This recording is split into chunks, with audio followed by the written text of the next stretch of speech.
Hello guys, स्वागत है आपका हमारे न्यू वीडियो में। और आज मैं जो बताने जा रही हूँ वो कोई कल्पना नहीं, ये मेरे जीवन का वो अनुभव है जो मुझे प्रभु यीशु तक लेकर आया। जब हम उस घर में गए तब हमें परमेश्वर के बारे में उतना कुछ नहीं पता था। हम वही करते थे जो समाज ने सिखाया। कई देवी देवताओं की पूजा, मन में शांति नहीं थी, सिर्फ दिनचर्या थी। एक रात जब मैं सो रही थी, अचानक कोई आवाज़ आई। किसी ने मेरा नाम पुकारा, पिंकी, एकदम ज़ोर से लंबे आवाज़ में, जैसे वो आवाज़ तुरही की हो। तुरही का आवाज़ भी लंबा आता है ना, तो बिल्कुल तुरही जैसा वो आवाज़ था। मैं आँख खोल के देखी पर कोई नहीं दिखा और डर नहीं लगा, क्योंकि वो आवाज़ बिल्कुल ऐसा था जैसे किसी अपने ने पुकारा हो, जैसे वो इंसान जो हमारा चिंता करता है, जिसको हमारा ध्यान हो, जो हमसे प्रेम करता हो। तो उन लोग जब ऐसे आवाज़ नाम लेते हैं ना तो उनका अलग लगता है, लेकिन अगर कोई दुश्मन हमारा नाम लेता है ना तो वो उसके बाद आवाज़ से अलग ही पता चलता है। तो वो आवाज़ बिल्कुल अपने जैसा था, जैसे कोई अपना हो,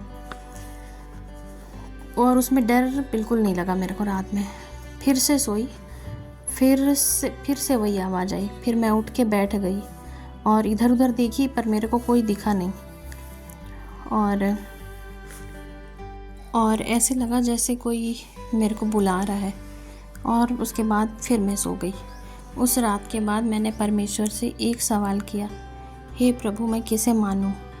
आप कौन हो? हम बहुत कंफ्यूज थे। और क्योंकि जब मैं शंकर भगवान को भी मानती थी ना पहले, तो फिर ऐसा लगता था जैसे मैं उनको धोखा दे रही हूँ।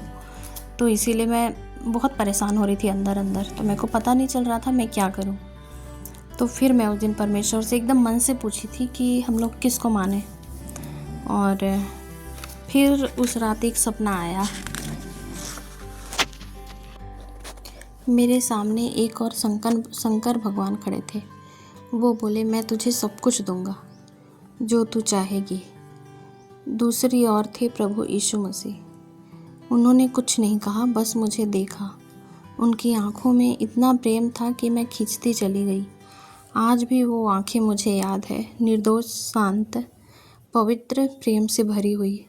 उस दिन के बाद मैंने जाना कि प्रभु ने मुझे बुलाया, और वो आवाज़, वो सपना यूं ही नहीं था। मैं धीरे धीरे प्रभु यीशु मसीह को जानना शुरू की, और जो प्रेम उनकी आंखों में देखा वो मेरे जीवन में उतरने लगा। मैं अब जानती हूँ प्रभु यीशु ही मेरा मार्ग है। उन्हीं में मुझे प्रेम, क्षमा और जीवन मिला। अगर आप भी जीवन में शांति चाहते हैं तो एक बार प्रभु यीशु की ओर देखिए। उनकी आंखों में जो प्रेम है वो सारे जगत के लिए है। वो आपको भी खींच लाएगा।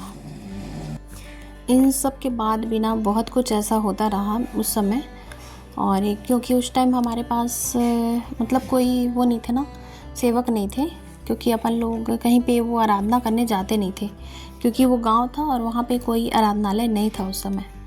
तो बाद में जब प्रचारक लोग आए ना, तो उसके बाद फिर हम लोग आराधना करने लगे उन लोगों के साथ मिल के।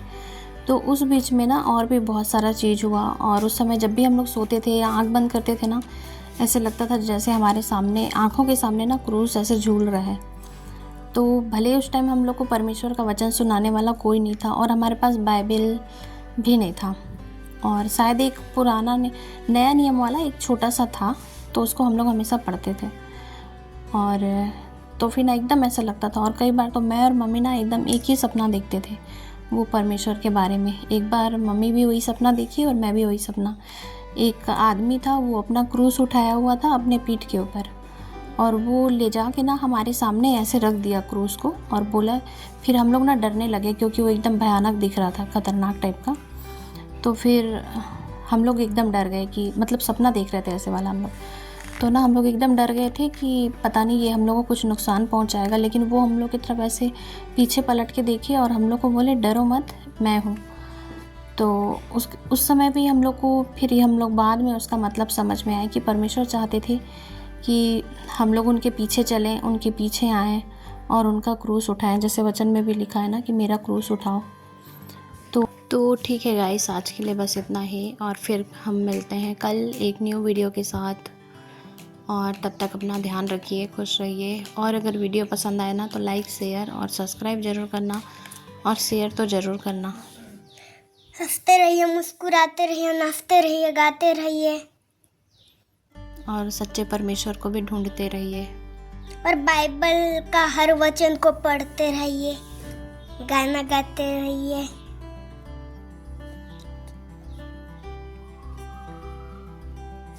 तो मैं ना एक और बताती हूँ। एक बार जब हम लोग उसी घर में रह रहे थे ना, उसी समय एक सड़क में ना एक एक्सीडेंट हुआ था। उसमें 3 या 4 लोग थे, तो तीनों चारों लोग मर गए थे कार के एक्सीडेंट से। तो फिर उस दिन जब मैं सुनी ना ऐसे कोई ख़त्म हो गया एकदम से करके, तो मैं उस दिन एकदम परमेश्वर के पास जाके बैठी और बहुत दुखी हुई, बहुत ज़्यादा दुखी हो गई थी।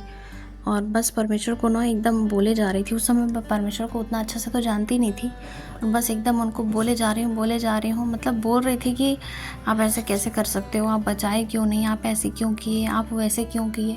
और एकदम बस बोले ही जा रही थी, एकदम इतना बस एकदम मेरे मुँह से कुछ ना कुछ निकले ही जा रहा था उस दिन परमेश्वर के पास बैठ के।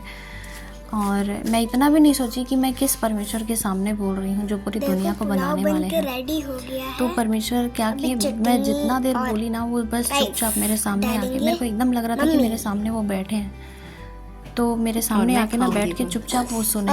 और बस आखिरी में जब मैं पूरा बोल डाली ना, अपने अंदर का पूरा गुस्सा निकाल डाली उनके सामने, तब वो मेरे को सिर्फ एक छोटा सा जवाब दिए कि मैं इससे ज़्यादा सहा हूँ। उसके बाद मैं इतना 1000 बार उनसे माफ़ी मांगी